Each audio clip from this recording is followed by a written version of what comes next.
Okay. All right. I'm the contractor doing the remediation on the wall. At this point, we have canceled the old permit and applied for a new one, which should take about 2 weeks. The construction work is about half done.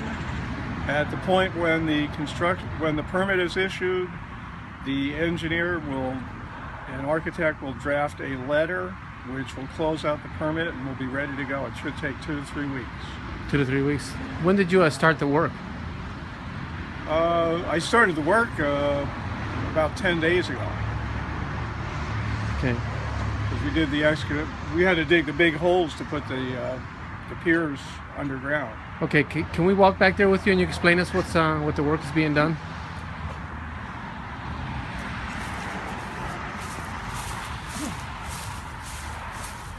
All these stupid permits. Without the permits, you can't do the work. Well, the person who owned this house prior to the current owner got a permit to build this wall. Okay. He got 2 inspections which failed, so he just bagged it and Never did anything about it. And basically, when you have an open permit, that puts the new buyer will be liable for the open permit. If this ever becomes an issue, then So the current buyer inherited the bad problem. Right. Well, basically, I've been hired by the attorney who wrote the title policy in error. This buyer, the existing owner, was issued a title policy with his permit not closed out. Which shouldn't have done. Which shouldn't have been. Correct. Yeah. So at this point, the attorney is taking care of the problem to clear up to close the permit out. Wow. Okay. So what we've done, we've hired an architect who created he did drawings, created a remediation plan, which involves burying these big dead men, they're called. This is a concrete cylinder that goes down 6 feet. Okay. And then it has stainless steel anchors that come out of it that are going to go to big posts that are in the wall. Okay. So when this is done, I covered a couple of them up already.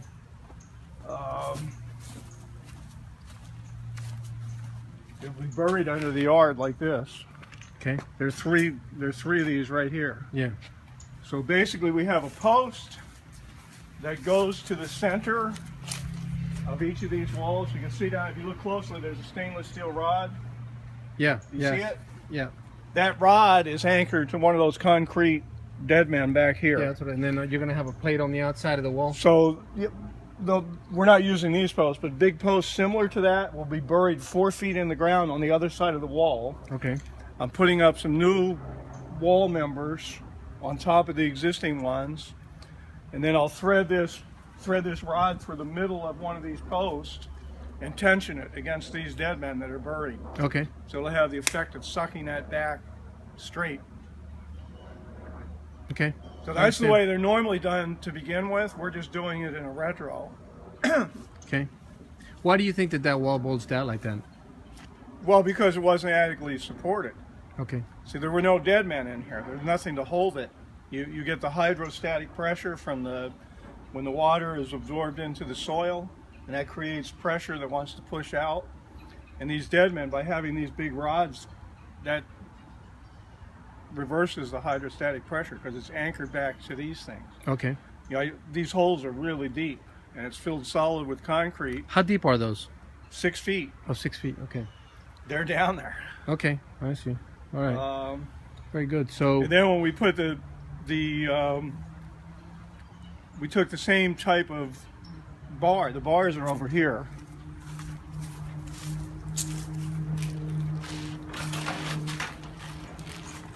This is all stainless steel. We took a piece like this. Yeah. Those concrete cylinders have 3 bars of steel. They're vertical, and there's a cage that wraps around it. So I bent this into a 90 degree and embedded it in the concrete while it was wet. So half is in the concrete and half comes out that I attached those rods to. Okay. So it ain't going anywhere. Okay. Very good. So this is all stainless materials, A special. And all the wood we're using is what's known as ground contact wood, which is the higher concentration of the chemicals. It's not the stuff you get at Home Depot. It has double the concentration of the insecticide and preservative. Okay. So the work itself, how long will it take you to finish? Well, I'm just pacing myself because I can't close it out until I get the permit anyway. Because why, they have to come out here and inspect it? No, because it takes about 2 weeks for the county to issue a new permit. That's just their operate. I get permits all the time. It takes them about 2 weeks to do that. And we have no control over that. So you go through there. We're doing it on the fast track because you can submit your permitting electronically. You know, I submit my permit application electronically, and the architect can submit his plans electronically as well. So they don't have to go through the procedure of entering it and scanning it and so forth. So it is on the fast track, but it'll still take about 2 weeks. It's just the way they do things. It's government. All right. All right. So I can finish this in, like 2 or 3 days from here, but there's no reason for me to finish it until the permit's ready. Okay, and once you think that once you finish it, will be no problem closing out the permit? No, the permit will be closed the same day the permit's issued because they don't inspect it. The engineer will certify it, the architect rather, will certify it with a sealed letter. He's inspecting it. We've been taking pictures. He's been out here a couple times, and he checks each step, and then when it's done, he has the authority by the statute to close this permit out himself. The architect does? The architect, an architect or a structural engineer. In this case, it's an architect. Okay. So yeah, that's a slam dunk. So it's going to be about 2 weeks probably. Okay. And your name is? My name's Harry. Harry. Yes. And your company? The name of my company is Summacorp. S-U. Oh, you're from Summacorp. Okay. Yeah. Yeah. Okay. Harry, thank you very much for the explanation. Easier for you to do this video for the buyers than it is for me to write a very long and probably complicated and probably confusing email. So, all right, Harry, thank you very much. Can I add something? Only Caesar Trujillo would think of doing this, I'll tell you. He's always thinking outside the box. Too much, man. So you are the buyer's agent, representative? Or? Well, and I'm his assistant. And okay. I mean, how many agents would say, he would ask you the question, then he'd go back to the buyer and try to explain it. He just got it all on video. That's smart. It's actually fairly simple. It's just a cloud on title. Yeah, the title. That's the problem. That's why we're going through all this. Because, and we do it quite regularly. Not this bad, but it's common, for example, that people turn their garage into a bedroom. Right. Without permits, and then the new buyer comes in, and it's complicated. We've got to deal with this all the time. People put roofs on without getting permits. Do that. I have a roofing contractor too. You have to go certify it that it's done properly. A lot of red tape involved. Well, you just make it legal. Actually, it's pretty simple.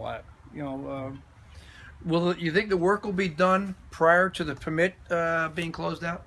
Well, I try to get it more or less the same time. Gotcha. Because I don't get paid until it gets closed out. I have other work going. Right, that's true. That makes sense. Yeah. So I do this. I'm here now because I have a few hours. I just patched a roof over and. Are you doing it yourself? I thought you had workers that do. I thought you were. Well, I'm just filling this up.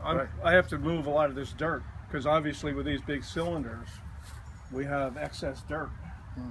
So I'm doing like 3 jobs in this immediate area. So each time I'm here, I come by here and fill up buckets and take them back. You're going to work a lot more years, or you're going to call it quits and